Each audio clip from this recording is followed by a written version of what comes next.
Students, happy and good morning to you all. Thank God for the new day. I pray that God's grace be upon us and keep us all safe and protected.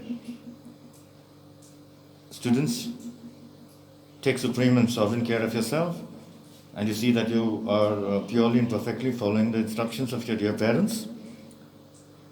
Students, I greet and welcome you to the class on commercial applications. Please stay focused and grasp the concepts with first-class fineness. Make sure that you write down the additional points which I stress and repeat for easy understanding and good performance. Thank you. Thank you for being very smart and brilliant children. So let's move on to the learning objectives for today's class. Today's class also continues with the chapter partnership firm. We'll start where we stopped in the previous session. The point on types of partners. Types of partners, there are 9. I just listed out for you, which are going to study the meaning quickly, and one feature for each, main feature. The 9 partners are as follows: active partner, sleeping partner, nominal partner, secret partner, partner in profits only, sub-partner, partner by estoppel, partner by holding out, minor partner. I'm going to explain them to you. Students, you must relax because we are now moving on to the next main chapter, ownership structures, joint stock companies. Joint stock companies are the advanced form of partnership firms. So what partnership firms couldn't do, found it difficult, joint stock companies overcome that, and they are most important type of business organizations and ownership structures in today's business world. The first under that would be introduction to joint stock companies, which I'll give you. Pay attentive and learn all the points, children. Next one will be meaning of joint stock companies. Third is definitions of joint stock company. The fourth one will be features. There are 10 features. You should pick up at least 7 to 8 features, children. We take up the recapitulation and do the reviewing exercise. Thank you.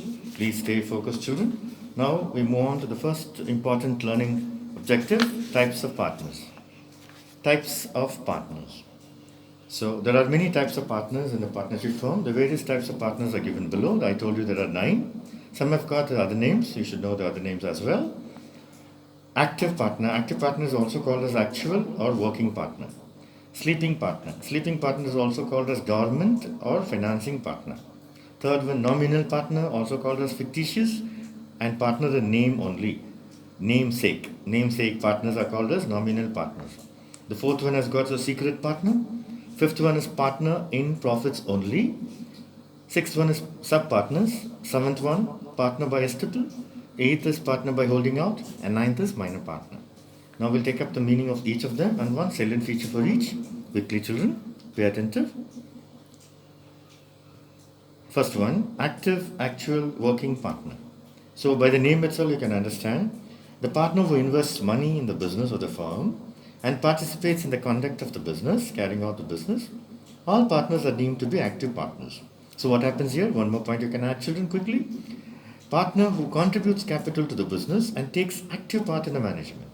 2 things he does. Active partner not only contributes capital but also takes active part in the management of the business. The second one is sleeping, dormant, or financing.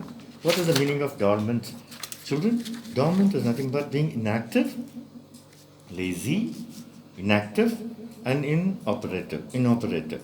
So sometimes they are also called as silent partners, not silent killers, silent partners.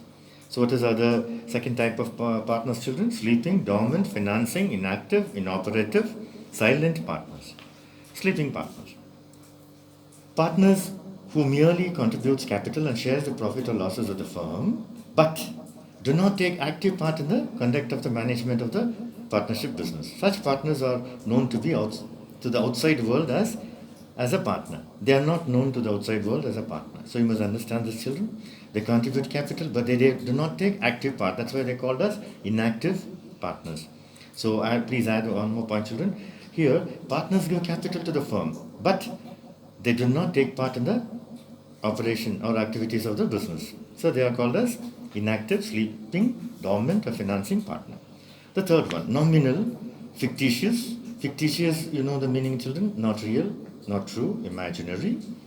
Partners a name only. So fictitious, what is the other names for fictitious, children? Not real, not true, imaginary. So what is the meaning of this type of partners?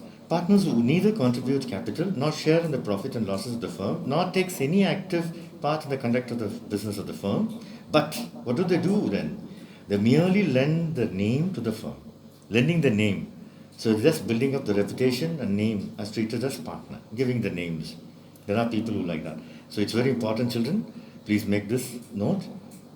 Such partner is liable to outsiders along with the other partners for all the actions of the firm, because they're going to lend the name. Name is very important, children. So in business world, name, ownership, title, all these are very, very important, children. So here what happens? Such a partner does not have real interest. Please make a note. Nominal partners do not have real interest in the business, nor do they have any rights in the profits. So what happens now? He merely lends his name to the firm. What does it mean? He just lends his name to the firm. Please make a note, children. For example, bringing in a celebrity or business tycoons for value addition, promotion, brand, all that. Bring Aishwarya Rai, Deepika Padukone, Amitabh Bachchan, Shah Rukh Khan, Salman Khan, all these names. Just by names. So this is nothing but they give reputation and name, and they treat that as partners. Fourth one is secret partner. Secret, confidential partner. Partner conceals or hides his identity as a partner to the outsiders. He doesn't reveal anything about him being a partner. He may invest capital or participate in the business, but his relation in the firm remains unknown to the others. So what is the meaning here? Partners whose membership in a partnership firm is kept secret from public. Public doesn't know anything about them. Such a name of the partner is not revealed to the public. Names are not revealed. Secret partner. Then next one is partners in profit only. Name itself will give you the meaning, children. Partners who, as per the agreement, is entitled to share in the profits of the firm, but it is not liable to contribute towards the losses of the firm. They are not only profits, no losses. They cannot talk anything about losses. Partners only contribute capital and shares profits, but not the losses. Here you can make a point here, children. Partners agrees to only share the profits of the firm, and they would not be liable for losses. So he or she makes himself not responsible for losses. Subpartner. Subpartner is a partner who agrees to share profits. Subpartner who agrees to share profits. I tell you, children, subpartner is a partner who agrees to share profits with an outsider of the firm. With an outsider of the firm, he does not hold any right against the firm, nor is liable for any debts. He is a subpartner, well recognized under the Income Tax Act, children. So who is a subpartner? Subpartner is a partner when a partner agrees to share the profits in a particular in a partnership firm with an outsider. Such an outsider is called a subpartner. His contractual relationship is only with the partner, with that partner. So there are third party. We call it as third party partners. So what happens now? Partners who agree to share profit with an outsider, he does not hold any right against the firm nor liabilities of the debts. Next one is partner by estoppel. So this is very important, children. Partner by estoppel. You must carefully understand what do you mean by partner by estoppel. Estopped in English means prevented. What is the actual meaning of estoppel? That word estoppel is derived from the word estopped, means prevented. It's a phrase. Estoppel is a legal principle that prevents people from being done wrong in the court of law. So I tell you, children, if the court has established in a criminal trial about someone who is guilty of murder, the legal doctrine will prevent the murderer from denying the guilt in a civil trial. So when a criminal is judged as a criminal in the criminal trial, so the same thing will be passed on in the civil trial also. So what happens now, your children? I'll give an example to make you understand this. Partner by estoppel or estopped means prevented. Nominal or fictitious partner to prevent by speech or action as a partner of the firm. It's very important, children. We should not tell lies. If you tell lies, it's very dangerous. So here what happens? There are some people who say they work here and the multinational companies, and they get caught, they get trapped by their own lies. Lying. Only mentally illness people talk more lies, children. You must understand that. Here what happens, you see? Nominal or fictitious partner to prevent by speech or action as a partner of the firm.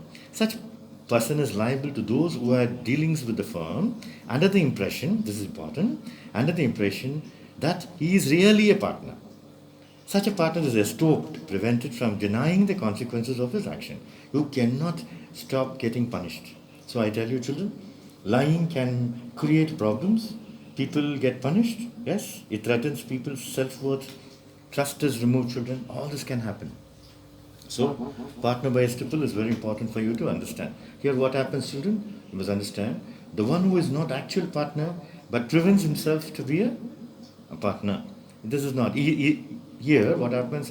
The person is liable to the person who suffers any loss. So you must understand. I'll tell you one example, children. Please, it is also given in your text, but I'll tell you the simple way. Suppose Mr. X acted as if he was a partner in some popular company, Mr. X, though he was not. There's another person called Mr. B, lent some money to the firm on the words of Mr. X. That means what? There was another person, a rich man, lent money on the words of Mr. X. Mr. X has told a lie that he has been a partner in some popular company. Now, what happens? Mr. B, who is that? The person who was given money, who was loaned to the company, is entitled, has got rights to claim the amount due from him, to him from Mr. X. So Mr. X is trapped. If the firm fails to settle, Mr. X will be trapped. Here, what happens, children? Partner by estoppel becomes liable to those who advance money to the firm under the impression that he is a partner in the firm. You should not tell lies. There are some people who, from morning till evening, they only tell lies and they get trapped. Such people do not live long, children. You must also understand that. Only mad people keep telling lies after lies after lies. Next is partner by holding out. What is partner by holding out? Now here also, I'll give a simple example for you to understand, children. It's a phrasal verb, holding out. What is holding out? Means surviving in difficult situations. Holding out in English means survival in difficult. Persons knowingly allows himself to be represented as a partner of the firm. Here also there's a lie. Partner who is held out, who stands or declared as a partner in a firm, which he does not deny. Such person is liable personally to all those who have advanced credit, loans, given money to the company, to the firm, on the impression that he is a genuine partner of the firm. Partner is entitled to any share in the profits of the firm. So here what happens, children? This person is held liable for repayment of debt extended to the firm due to such representation. I'll tell you one simple example, children. Please make a note. Example for partner by holding out. Suppose Mr. X tells Mr. Y, please remember there are characters, Mr. X, Mr. Y, Mr. Z. Mr. X tells Mr. Y, in the presence of Mr. Z, that Mr. Z is a partner in the partnership firm. Mr. Z does not deny it. Later on, Mr. R, another person, gives loan to the firm, where Mr. R is a partner on the belief that Mr. Z is a partner in the firm. So you must understand this, children. Later on, somebody gives a loan on belief that Mr. Z is a partner in the firm. If the company fails to repay the loan to Mr. Y, then Mr. Z becomes liable to pay the loan to Mr. Y. So, lying can create problems in business. Business, they say you cannot be honest to do business, but it's not fully true, completely true. Lying can create problems, children. People can get punished. It can threaten people's self-worth and removes trust. Once the trust is removed, everything is gone, children. You must please understand. Now, that only mad people keep telling lies after lies, children. Here, in partner by holding out, after you understood the example, now you must know that Mr. Z is a partner by holding out. You understand, children? Can I tell you once again? Suppose Mr. X tells Mr. Y in the presence of Z that Mr. Z is a partner of the firm. Mr. Z does not deny it. Later on, somebody gives a loan where Mr. Z is a partner on the belief that Mr. Z is a partner of the firm. If the company fails to repay the loan, who will be held responsible? So, then Mr. Z is held responsible to pay the loan to the person. Here we take it as Mr. Y has paid the loan. Let's say instead of Mr. R, you can take Mr. Y has paid the loan. Now, Mr. Z is a partner by holding out. He is responsible for paying the loan to Mr. Y. I think you have understood. Minor is a partner. Minor is a person who is under 18 years of age. So in law, in court of law, in law, minor is a person under 18 years of age. Age which demarcates, what is that 18 age? Very important, children. 18 years of age, which differentiate between a childhood and adulthood. So you get differentiated by childhood and adulthood after you attain the age of 18. A minor person cannot become a partner, but he may admit it to the benefits of the partnership with the consent, not without, with the consent of all the partners. Even in Indian history, we say that many minors are ascended the throne by guardian. So there's a regent, a guardian who can help the minor to carry on the administration according to the guidance of the guardian. Minor partner can claim share in the profits and can inspect books of accounts of the firm. He cannot take part in the business of the firm, and his liability is limited to the extent of a share in the firm. That means what happens here? Minor cannot form a new partnership. Please make a note here. But he can be admitted into existing partnership. Agreement executed through his guardian with the other partner. So who is a minor? Minor is a person who is under 18 years of age. So it only happens when there is a consent of all the partners that a minor person can be admitted to the partner. Here, what is the main point, children? Minor cannot take part in the business actively, and his liability is limited to the extent of his share in the firm. Liability is nothing but accountability and responsibility. So with this, we end up the partnership chapter. Partnership firms ends with this. Please relax, children. Take few seconds of relaxation. We'll now move on to joint stock companies, which is very important, children.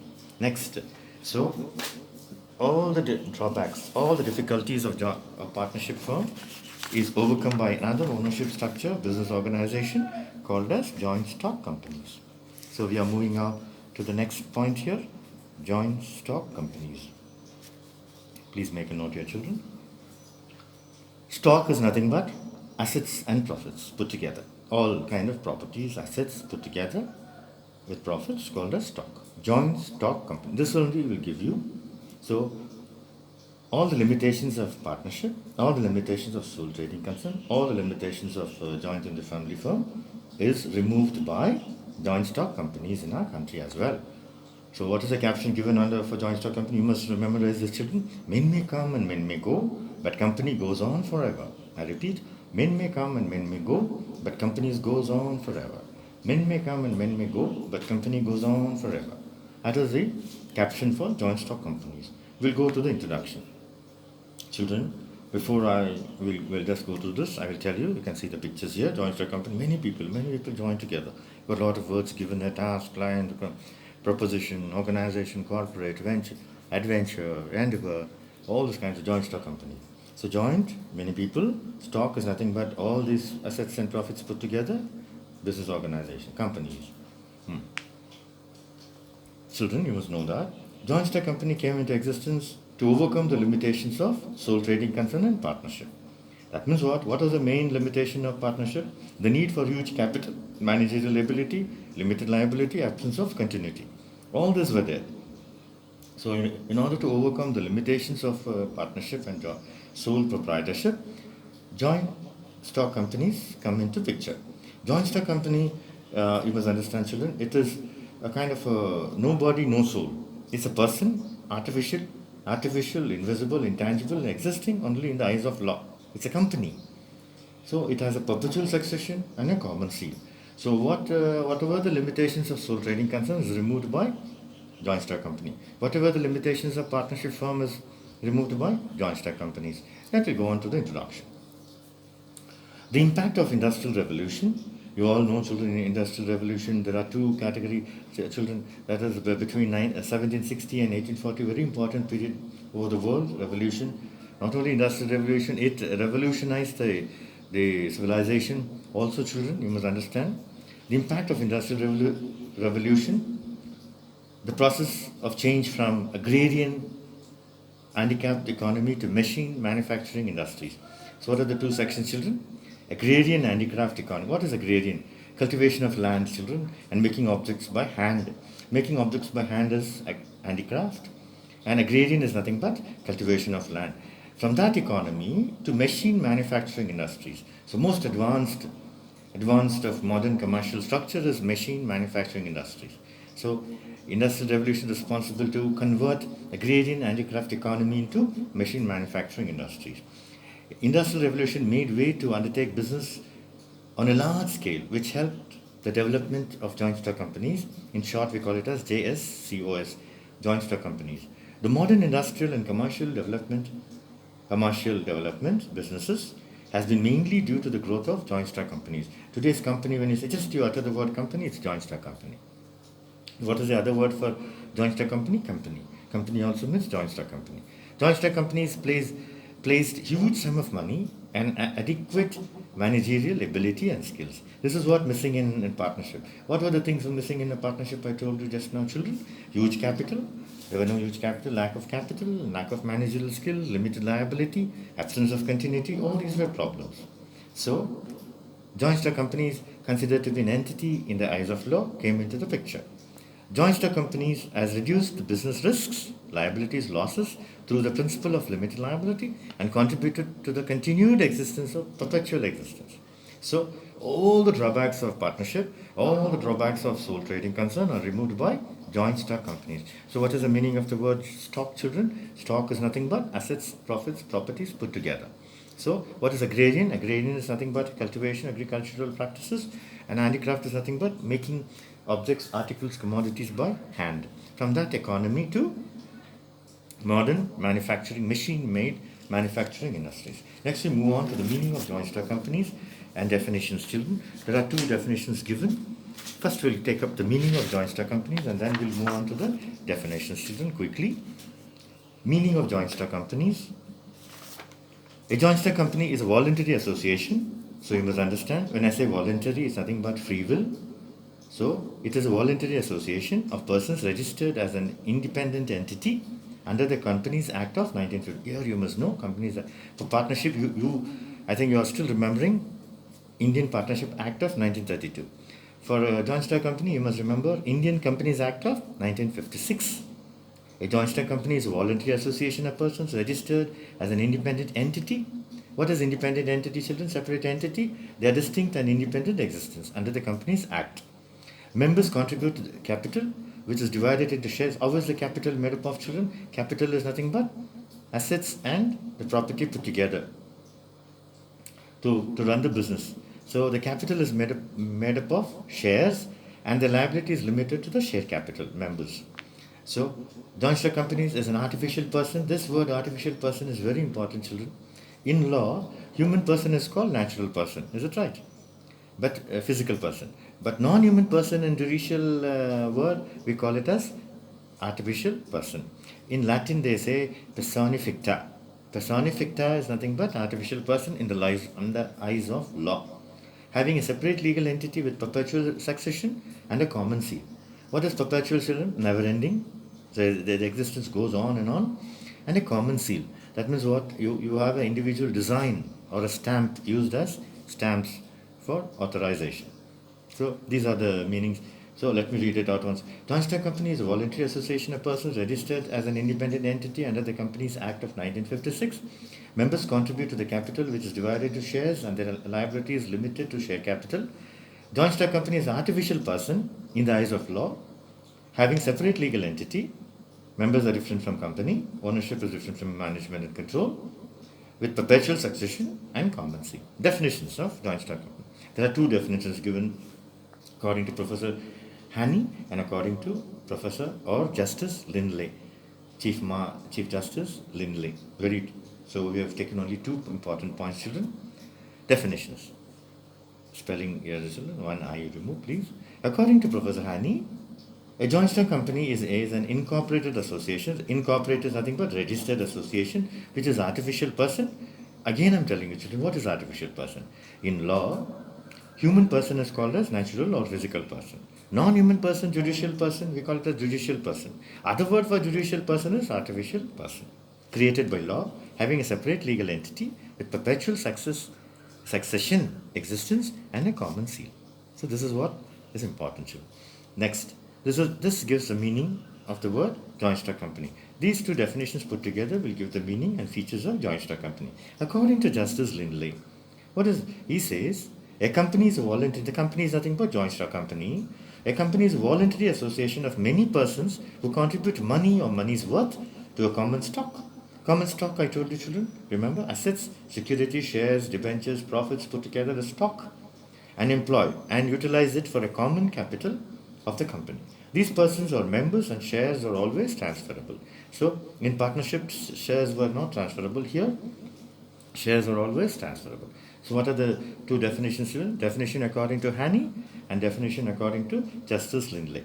I'll repeat once again. According to Justice Lindley, a company is a voluntary association of persons who contribute money or money's worth to a common stock.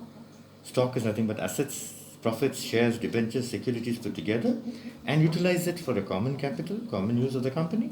These persons are members and shares are always transferable.